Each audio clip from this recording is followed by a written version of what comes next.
I have a little story for you guys. Me and my friend have the exact same capacity SSD, and he has only the C drive while I have both the C as well as the D drive.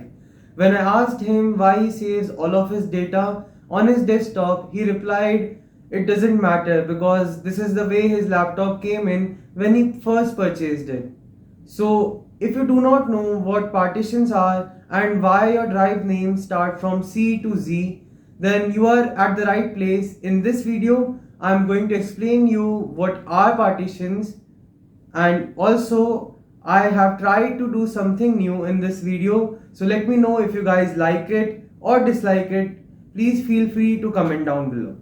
So partition means separating your data into two or more volumes. All of these volumes are considered separate entities, and they are often considered even as separate drives themselves, when one drive cannot interfere with the other one.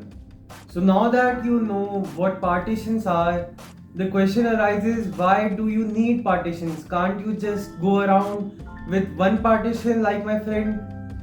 And I think two or more partitions are pretty useful, and I have some reasons for that. The first one being dual booting your system.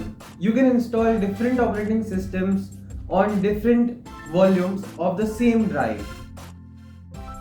You know that you can create hidden folders with a dot symbol, but you can also create hidden drives. Sometimes you see that the maximum capacity does not match the actual measured volume on your PC. So some of that space might as well go to hidden partitions. And third and the last reason why I use the partitions is to keep the data organized. For example, I store my Windows on C drive as expected, and all of my personal data which I might want to wipe anytime, I store that on the D drive. All of the program files are also stored on the D drive.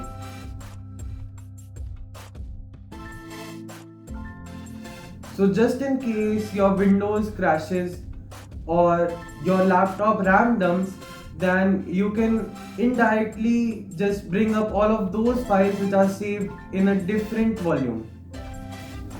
So how do you partition a drive? Well, there are a few ways that I know of, and there might be more that I do not know. So I think the easiest way of partitioning your drive is to partition it at the booting of your operating system the first time.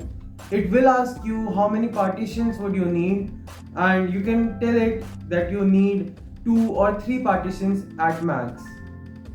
The second method that I know of is using the internal partitioning program. At least in Windows, you can partition your drives after you have booted your operating system.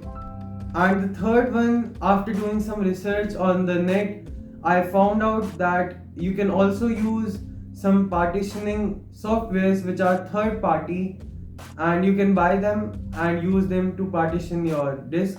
Now this is a little bonus for you. Do you know why partitions start from C, D and so on? Why not just use A and B? So in the earlier versions of Windows, A and B letters for drives were saved for floppies. So Windows started naming the internal drives with C and D from the earliest versions of Windows. Although if you get irritated seeing C and D drives, then you can of course change the name to A and B. So that will be all for this video, and please subscribe to the channel for more content like this, and do leave a comment to let me know if you are liking the content or not. Okay, just subscribe.